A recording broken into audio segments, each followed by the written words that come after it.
यह उस समय की बात है जब देवी तुलसी विवाह हेतु वर ढूंढने के लिए तीर्थयात्रा पर निकली थी और ढूंढते ढूंढते वह गंगा किनारे पहुंच गई। उस वक्त गणेश भगवान गंगा किनारे तप कर रहे थे। उन्हें देखते ही देवी तुलसी उन पर मोहित हो गई और उनके मन में गणेश भगवान से विवाह की इच्छा उत्पन्न हुई। फिर देवी तुलसी ने गणेश जी के पास जाकर उनका ध्यान भंग कर दिया। आंखें खोलने के बाद गणेश भगवान के सामने देवी तुलसी खड़ी थी, लेकिन सामने एक स्त्री है, इसलिए अपने क्रोध को नियंत्रण में रखकर गणेश भगवान ने पूछा, आप कौन है देवी, और मेरा ध्यान भंग करने का क्या कारण? जवाब में देवी तुलसी ने अपने परिचय के साथ गणेश जी से विवाह की बात कर ली। उत्तर में गणेश जी बोले, देवी मैं ब्रह्मचारी हूँ, उस वजह मैं विवाह नहीं कर सकता।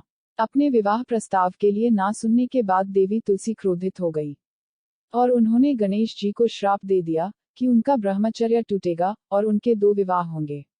इस बात पर गणेश भगवान भयंकर क्रोधित हो उठे, क्योंकि एक तो वह स्त्री है, इसीलिए ध्यान भंग करने पर भी गणेश जी ने कुछ नहीं कहा और इतनी विनम्रता से बात करने पर भी उन्हें श्राप दिया गया। फिर गणेश जी ने भी देवी तुलसी को श्राप दिया कि तुम्हारा विवाह शिखंचूर्ण नाम के असुर के साथ होगा। एक देवी होकर भी उनका विवाह एक राक्षस से होगा। यह जानकर देवी तुलसी विचलित हो गई और विनायक जी से इस कठोर श्राप से मुक्ति दिलाने की क्षमा याचना करने लगी।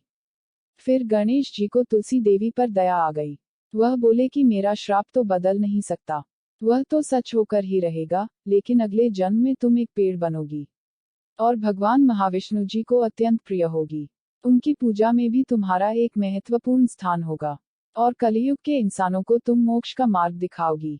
लेकिन तुमने मेरा तप भंग किया है और मुझे ब्रह्मचारी होकर भी 2 विवाह का श्राप भी दिया है, इसलिए मेरी किसी भी प्रकार की पूजा में तुम निषिद्ध होगी। इस प्रकार देवी तुलसी गणेश भगवान की पूजा में निषिद्ध हो गई। आपकी जानकारी के लिए मैं ये भी बता देता हूँ कि तुलसी के पत्ते महादेव की पूजा में भी वर्जित है, क्योंकि भगवान शिव शंकर ने देवी तुलसी के पति शिखंचूर्ण राक्षस का वध किया था।